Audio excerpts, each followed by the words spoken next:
It's time to take a look at news stories making headlines around the globe. With the unending insecurity in Nigeria, the Senate has asked the service chief to step aside. The resolution followed a motion sponsored by Senator Ali Ndume, representing Borno South and the chairman of the Committee on Army. The Senate says it is important that President Buhari looks into the issues around the tenure of country service chiefs. However, the call has met with a swift response from the presidency. Special advisor to the president, Femi Adesina, says the appointment or sack of service chiefs is the prerogative of the president. He stated that the appointment of service chiefs remains the prerogative of the president. The Senate says its resolution should have serious moral persuasion on the president on how to move forward.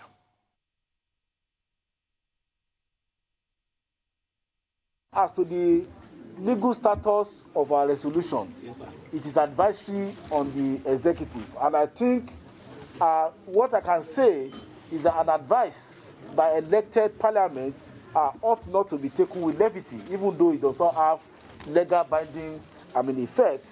It is advisory, and it shows our serious concern for security. Practically, there is a need to address the problem of insecurity in Nigeria, and that is not just the resolution that we have passed today. We have also passed a resolution on how to energize security operative, but it's apparently taking a cue from the sentiment of those who have elected us. We felt that a resolution that this issue of the tenure of the service chief, their continuation should be looked at. Of course, we agree legally it does not have a binding effect on the president, but it should have a serious moral persuasion on how to go forward in relation to tackling the problem of insecurity. Right. Coming back to you, Adesuwa, what do you think about that story? Well, this is not the first time we would see concerned Nigerians, and this time around it's come from the Nigerian Senate. You would recall in January, the House of Representatives also passed a similar resolution asking for the service chiefs to resign or for the president to fire them. But like always, this has fallen on, stiff resistance, or deaf ears, if you like to say, because when you look at that response from the president yesterday through his spokesperson, it was short and it was direct to say it is the prerogative of the president to hire and fire, which indeed it is, because the Constitution, I think Dr. Abati will speak more on that, does empower the president to do that. But when you look at the security situation in the country, and like the spokesperson of the Senate did mention, it is now a moral persuasion on the president to say you cannot, sit on this same position to say it is your prerogative. Remember, we also interviewed the president before the election, and he says he takes responsibility. But there was also a level of frustration from the president recently when he said he was tired of all the killings going on. But one would have thought, change something. If you're not changing strategy, perhaps change the hands. And that's another side of the argument to say, if you change the service chiefs, does it really change the security situation in the country? I'm not surprised at the reaction coming from the presidency. Dr. Abati? Well, National Assembly members who are representatives of the people have consistently expressed concern, like other Nigerians and stakeholders, about the security situation in the country.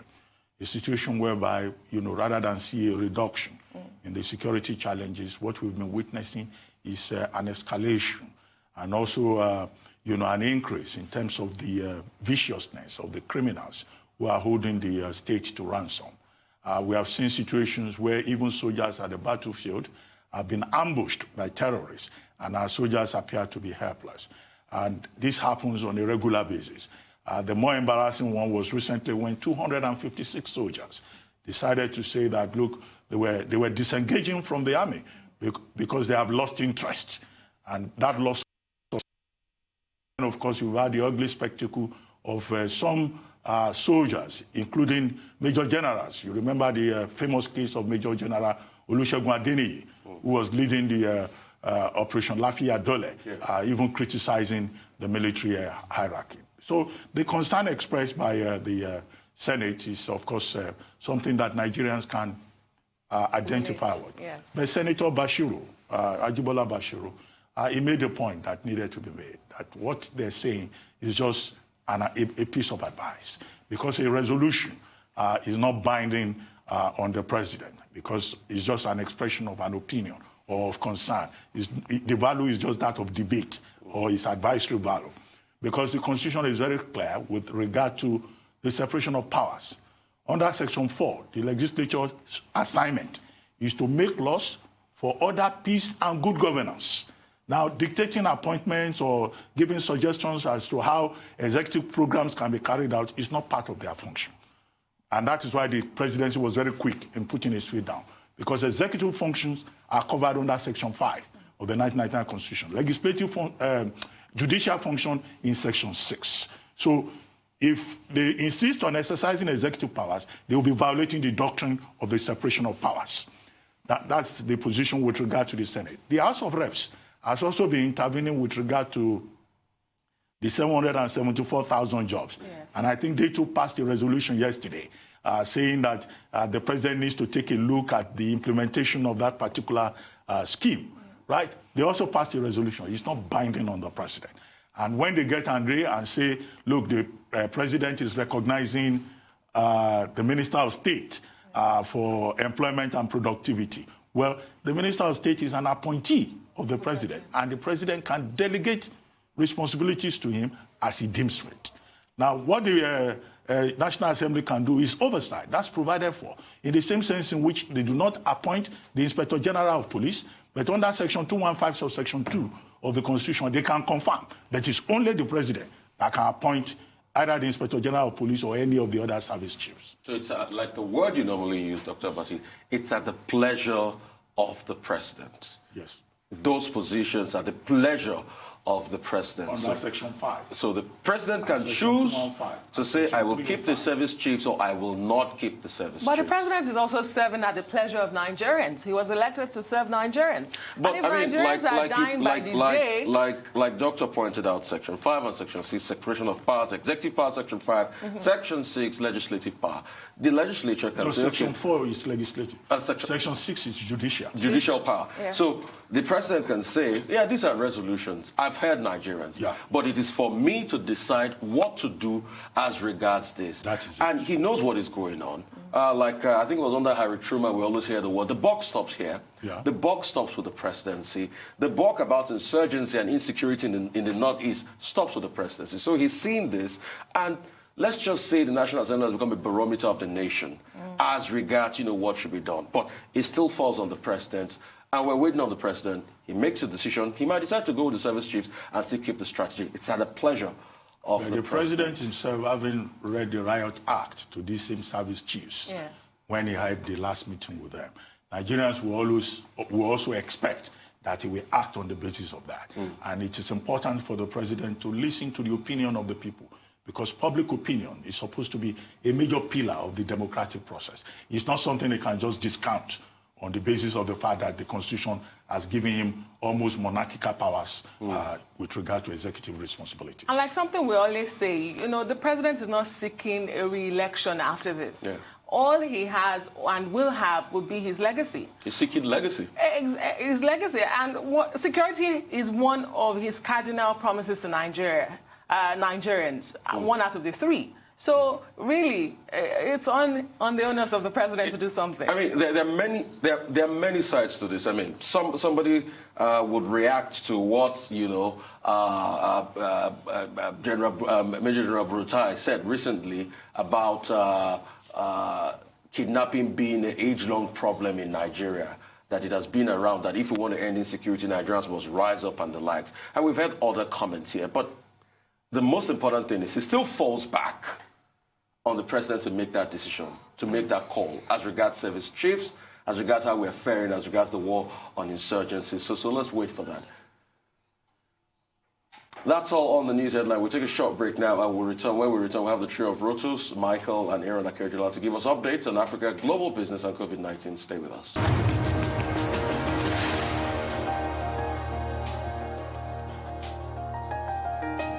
Welcome back to the morning show here on Arise News. Joining us now is our ever-dependable Rotus Odiri with Africa Business Update. Good morning, Rotus. Good morning, Doctor. Good morning, Adesuwa, and good morning, Rufai. Good morning. We begin with the very fascinating debate that's going on now with regards to the nominees for the next Director General of the World Trade Organization. Let's take a look at the nominees now. We're going to look at the 8 candidates. There they are. We've got Jesus Kuri from Mexico, Dr. Ngozi Okonjo-Iweala from Nigeria, Mr. Abel Hamid Mahmoud from Egypt, Mr. Tudor Ulanovsevich, I think, from Moldova, Ms. Yu Myung-hee from the Republic of Korea, Ms. Amina Mohammed from Kenya, Mr. Mohammed Al-Tuwajiri from the Kingdom of Saudi Arabia, and Dr. Liam Fox from the United Kingdom. So these are the folks that are vying for the position. As we can see, 3 of them are women, also 3 of them are from Africa. There was a very interesting quote. Let's go to this quote from Mr. Patrick Lumumba, not to be confused with Patrice Lumumba. He's from Kenya. He is a lawyer and a former Director General of Kenya's Anti-Corruption Commission. Look at his quote. He says, "Our lack of coordination, different things that we should do jointly and with one voice, we don't. Right now, there is the WTO. Okonjo-Iweala is the candidate we should back, given her credentials. Now, a Kenyan candidate has emerged, an Egyptian candidate has emerged. We are going to be manipulated, and none of the Africans is going to get it." Also, let's look at this letter from the African Union. The African Union wrote this letter to the embassies of the member states of the African Union.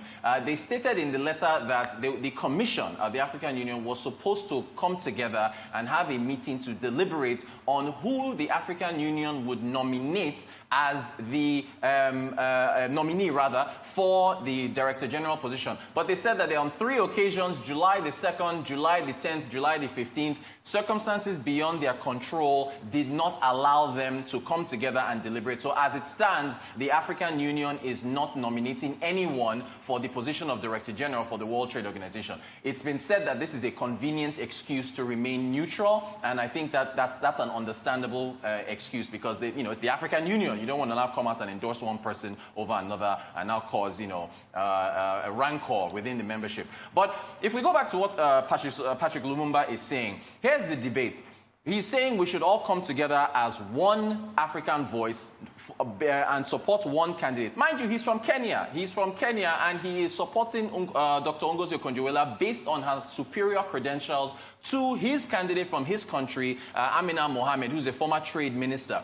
So on the one hand, you can see the merits of what he's saying, in that Africa should not be divided. You've got a Nigerian, you've got a Kenyan, you've got an Egyptian vying for the position. Let's all come together and support one candidate.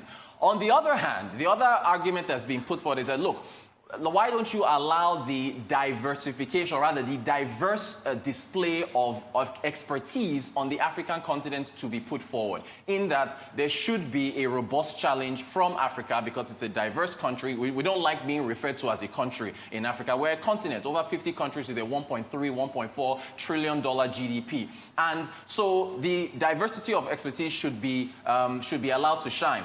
However, this is an important, the counterpoint to that is that this is an important position. It's a massive position.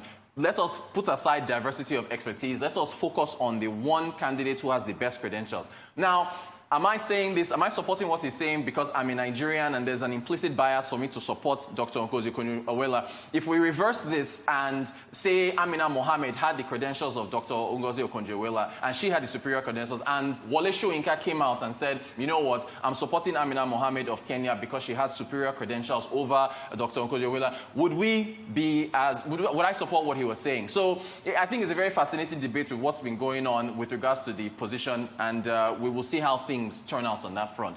To the central bank, they released their minutes from the MPC communique, which touched on a number of things. One of them is that their disbursement so far, COVID-19 aid disbursement, has neared almost 300 billion. So in the community, they listed some of the funds that have been sent out. So far, 152 billion to manufacturing sector, 61 projects have been financed and counting, because the disbursements continue. 49.19 billion to households and SMEs, 92,000 recipients. That actual facility is a 50 billion naira facility to households and SMEs. So almost the entire thing has been disbursed. And then we had a special on Arise News yesterday where we were looking at what has been put forward, the 100 billion naira healthcare facility. 93 billion of that is already out there and been disbursed to the healthcare sector. Also, let's look at the growth in credit. The CBN communique also looked at the amount of credit that has been extended to the economy.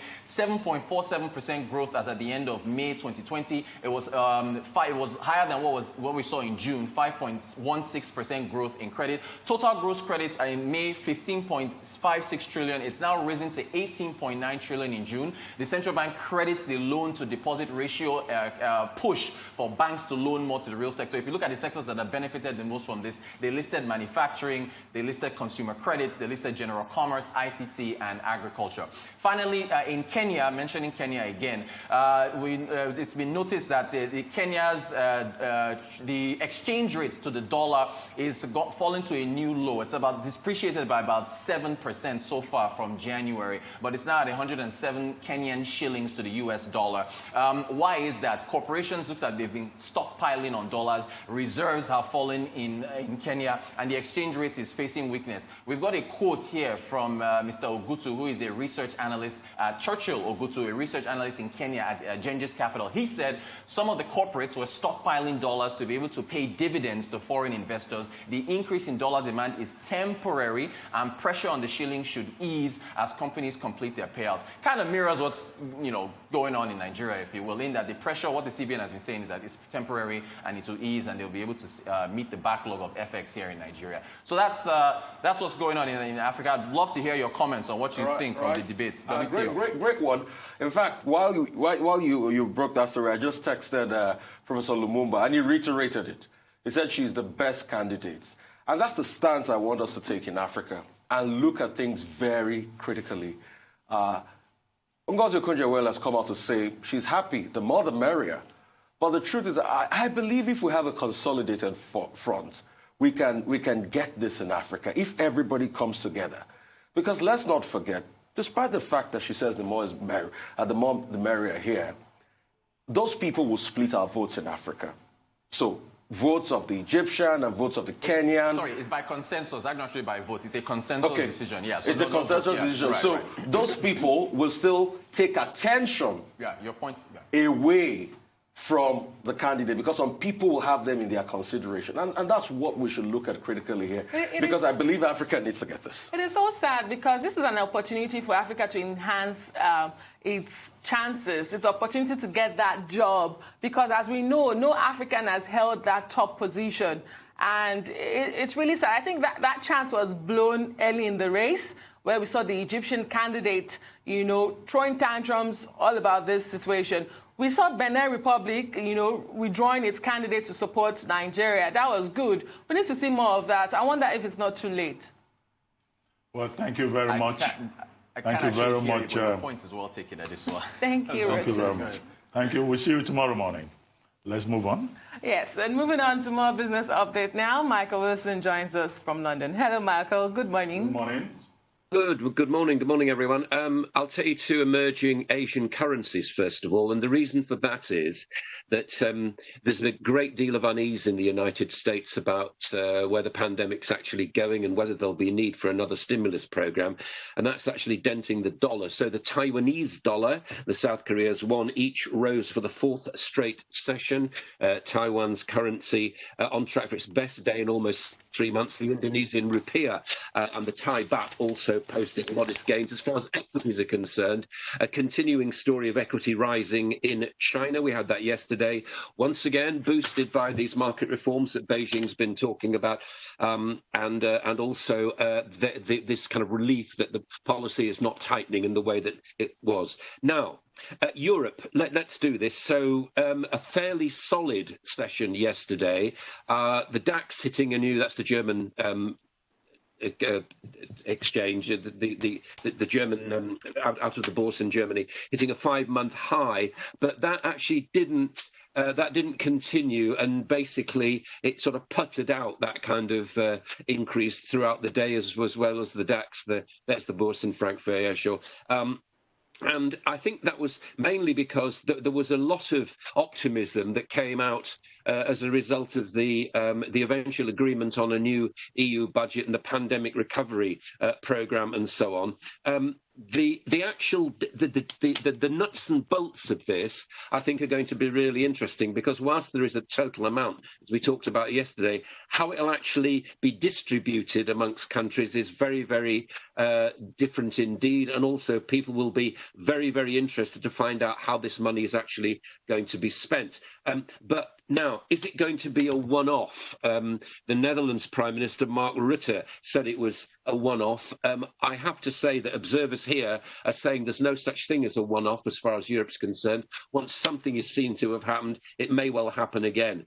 And I suspect, therefore, that getting this through the respective state governments, which it still has to do, will be actually quite tricky. And consider this as well. We're talking about a combined grant to the likes of Spain, Italy and Greece of €390 billion. Now, it sounds like a lot of money. Actually, look at it like this.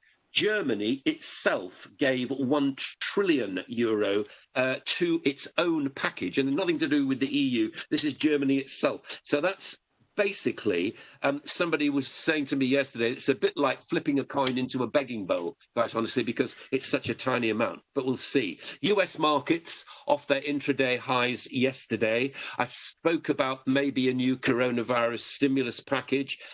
Senator Republican leader Mitch McConnell warning that that actually may be necessary, but the bill will be unlikely to be passed until the end of next week.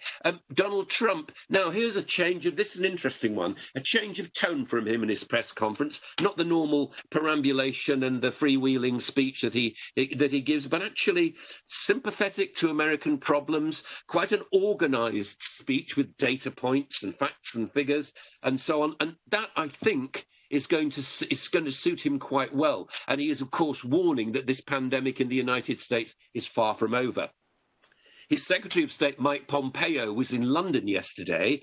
I think we can safely say the UK has actually abandoned hopes of coming up with a trade deal with the United States before the election. And there are still some very, very big issues here. Agriculture, scrapping digital sales tax, and giving US pharmaceutical patents and allowing them procurements and so on, again, which we touched on yesterday. And Pompeo was saying also we need to get together to combat what's happening in China, and to say, and backbench MPs, these are the people who, and when you look at the picture of the House of Commons, it literally are the MPs who are behind this. They tend to have the power in parties because they're not actually part of the executive, but they're still very important people. And they're saying it's not about attacking China. What we're actually saying to it is your behaviour means it's very difficult to do business with you. So that's that. UK recovery quite slow. According to a representative trade body, the economy is still very much in first gear. Half of the firms actually surveyed said consumer demand is reducing because of lockdowns, which we've been talking about. And finally, commodities. Now, I've got an interesting one here for you. I think this is probably, excuse me, one of the bigger stories of the day, but I've kept it till last because I want to treat you to it. So basically, I want you to watch silver, because silver is actually, it tends to take a back seat as far as gold's concerned. But silver, it's hit a 6-year high, its price, and silver is what they call a green play. In other words, what this is actually showing is the markets believe that silver, which is used in solar panels particularly, is actually going to be in demand as the United States moves to maybe a democratic Joe Biden becoming president next time around, but it's certainly seen as being a green play. I think it's a very, very interesting sign from commodity markets, which tend, even though they have day-to-day volatility, the underlying sentiment in a commodity market is usually pretty correct. Well, back to you. I wanted to ask you two quick questions. First, the EU Economic Recovery Fund. I think the chairman of the commission described it as pivotal. How pivotal is that? And is there any guarantee that it will pass through the European Parliament without any hitch? And then President Trump in the US changing his position on COVID-19 and now recommending masks. Is he doing that out of sincerity or just as part of political calculations? All right, we'll deal with Trump first. I can't speak to his sincerity, but I know that he's a politician and he's facing an election in November. So you draw your own conclusions from that. But as I said, it seemed as though his press conference yesterday, according to observers here, was very much more conciliatory. It wasn't flamboyant. There was none of this freewheeling. It was data-led, facts and all the rest of it, which is not something we're actually used to when President Trump actually gets up there, because even I suspect his own advisors don't really know what's going on. Why would nobody wear a face mask? I don't understand that. I mean, yeah, I'm sure the epidemiologists around the world will have differing views about it, but when I go out, I wear one, and I expect people to wear them too. And I'll tell you why I do, because if I go to a restaurant, which I'm unlikely to do, but we all have to sign our names and put our little mobile numbers to say that we're part of this track and trace thing. If one person in that restaurant decides that they will catch coronavirus because they haven't been wearing a mask or have been careless, then we all have to isolate for 14 days. And I don't want that to happen. So that's number one. Number two, will this recovery fund pass through the Europe? I think it'll be a very rocky ride. As I said to you, I think the distribution of the funds is completely an unknown at the moment. It'll be very, very difficult indeed. It is just a little amount of money. Don't forget that compared with Germany. And don't forget that there are still concerns that some countries are getting away with actually just getting grants when they ought to be being responsible and taking loans with full payback periods actually stipulated within those, even if they are low interest loans. So I think, Doctor, there is a lot to talk about. Yes, you're right. Well, thank you very much, Michael Wilson. Yes, it's now time for an update on the COVID-19 pandemic, global perspective. And Aaron Akerjala is here to do justice to that. Hello, Aaron. Yeah, good morning to you, Adesuwa. Good morning to you, Doctor. Good morning, Rufai. Yes. Good morning. How you doing? Yes, okay, so let's get straight into it. I'll start it off from where Michael Wilson touched on, talking about President Donald Trump doing a massive U-turn and insisting in his words, and I quote, "It will probably, unfortunately, get worse before it gets better." All right, his first press briefing for a very long time. All right, remember he actually stopped it for a while, and yesterday, being Tuesday, saw a press briefing that came, and he's been touting and saying that it's got massive, it pulled in massive ratings. He's trying to, probably people are saying this is a political stunt, but nevertheless, political stunt or not, these briefings are very integral because Americans do follow this, and this serves as a guidance to people on what to do and the latest on the coronavirus. Because looking at the world figures, certainly you find out that it is still ravaging. Over 14.5 million cases have been recorded. So for the US still being the highest. So this particular press conferences and these daily briefings are very, very integral. To be very precise, okay, 14.9, I beg your pardon. All right, 14,952,328 is the actual figure, with deaths 616,577 at the moment. So kudos to President Donald Trump. Ulterior motives or not, these briefings are quite integral to Americans, and data has shown that Americans do follow these things religiously. Start speaking about America. Let's tell you that the U.S. Justice Department has come out to indict and also accuse China. We first heard about the U.S., UK, and Canada accusing Russia of cyber crime. Now, the U.S. Justice Department have accused China for sponsoring hackers who are targeting labs developing COVID-19 vaccines. And they have said that these spies by name, they were former engineering students Li Xiaoyu and Dong Jin, all right, released their pictures on Tuesday showing them that they've actually they were engaging in trade thefts and wire fraud conspiracy, but in time past since 2009, but the latest coming from the fact that the Communist Party in China and the MSS in China are sponsoring these people to gain and get data from universities and from institutions and companies that are leading in terms of COVID-19 vaccines, which is quite kind of very fearful. A lot of talks have been about China and how they've gone about business. Intellectual property theft have been on the rise every single year, and this is taking it to the next level, which is quite shameful. We've seen Russia try to take advantage of cyber warfare in trying to get their own hack into data of AstraZeneca, and at the same time Oxford University. Now we're learning that China too have been doing this for quite some time, this is very shameful, and people calling them out certainly would have a case to call them out for inexplicable and despicable practices like this. Moving away from that, let's actually turn to Latin America, where things are actually spiraling out of control at the moment. You can actually see the graph there, which shows the deaths per 100,000.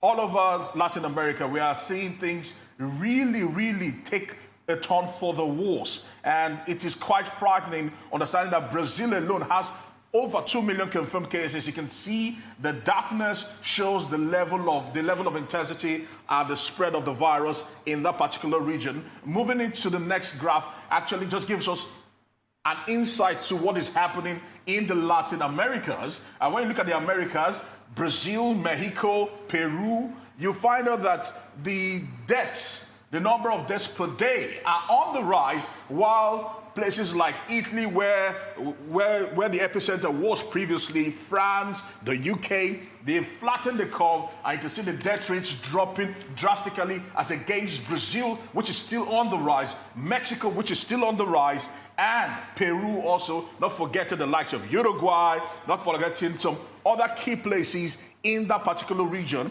Testing is very, very limited, because at the moment, looking at how things are in Brazil, they said that they are doing 7 tests per 1,000 people in Brazil. And also, you find out that other places like Mexico are testing just 5 people per 1,000. And this is quite frightening, because even talks are that data coming out from studies done in Brazil, especially in the university in Sao Paulo, says that if care is not taken, going by the data plus or minus, there are over confirmed 10 million cases, not 2 million, but over 10 million cases in Brazil. But due to irregular testing and not widespread testing, certainly the numbers are very, very low. We need to actually watch out. The Pan-African Health Organization are warning that 1 in every 3 people might have a critical case of COVID-19 in the coming months. So that's one hotspot that the world is looking towards, and the WHO are trying to shop resources to see how they can help these people. And before we actually go, same as India, we were speaking about India and how things are actually going out of control. Their deaths are over 28,000 as we speak, over 402,000 recorded active cases, a total 1.15 million cases with Maharashtra, Tamil Nadu, Delhi. And Delhi, let's focus on Delhi for a moment, whereby research says that 1 in every 5 persons in Delhi, in the 11 counties in Delhi, have tested positive or do have the COVID-19 at some point in time or other. Most of them are asymptomatic, but from tests being done and the antibodies being recorded in some of those people, found out that 1 in 5 of those people have tested at some point for COVID-19. They might have gotten well over time due to treatments here and there, but 1 in 5, and which is quite frightening. India has a population of over 1.3 million people, or 1.3 billion people, I beg your pardon, and you look at this and you say to yourself, they've been trying to get a grasp on it, lockdown here and there, but at the moment, for a population of 1.3 billion people, and with talks that spreading has left the central parts of India and going straight into the counties, deep into the rural areas, it's kind of frightful that the worst is just about to arise for that particular Asian nation. And before we actually go, certainly Bill Gates has actually extended an olive branch to Nigeria. $28 million will be earmarked for COVID-19, although $890 million has been given for HIV and AIDS, tuberculosis, malaria fight, but 29 of those 819 has been earmarked for COVID-19. All right, the Minister of Health has spoken about this and has said that the funds will be used judiciously. We're hoping it does, because it will go a long way in helping fight and stem the spread of COVID-19 here in Nigeria. Indeed. And just yesterday, we were talking about how Nigeria cannot be caught napping. We welcome all the help that we can get. It's a good and noble gesture, once again, from the Bill and Melinda Gates Foundation. It should be commended. But I'm also interested in the America story. President Donald Trump appears to be facing reality. The operational word there is appear. America, like some other country, has been fighting more than one pandemic. The second one being that lack of direction, poor leadership, and mixed messages.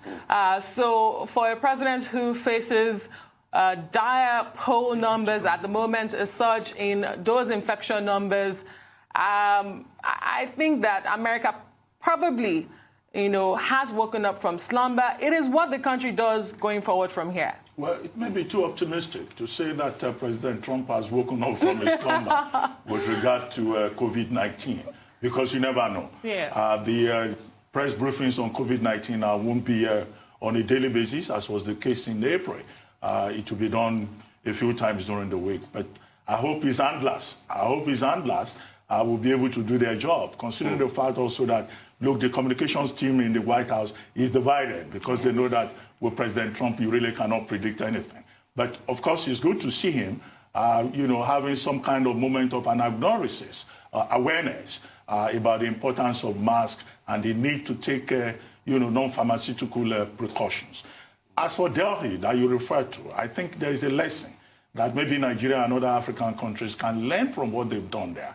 Mapping out the 11 districts in Delhi to try to find out the seroprevalence level. And on the basis of the data that you quoted, 22.8% seroprevalence with about 77% of the population still vulnerable. Now, the whole point is that that research and the data outcome will allow them to monitor the spread of the virus within the community and adopt appropriate strategies. Here in Nigeria, we talk about data, but we don't see follow-up actions. We've been told 18 local governments are affected with about 60% of the cases in Nigeria. What has anybody done about those local governments? What decisions have we taken? So we need to prioritize and emphasize data. Very important. All right, salient questions then. Anyway, thank you, Aaron. We'll see you tomorrow morning.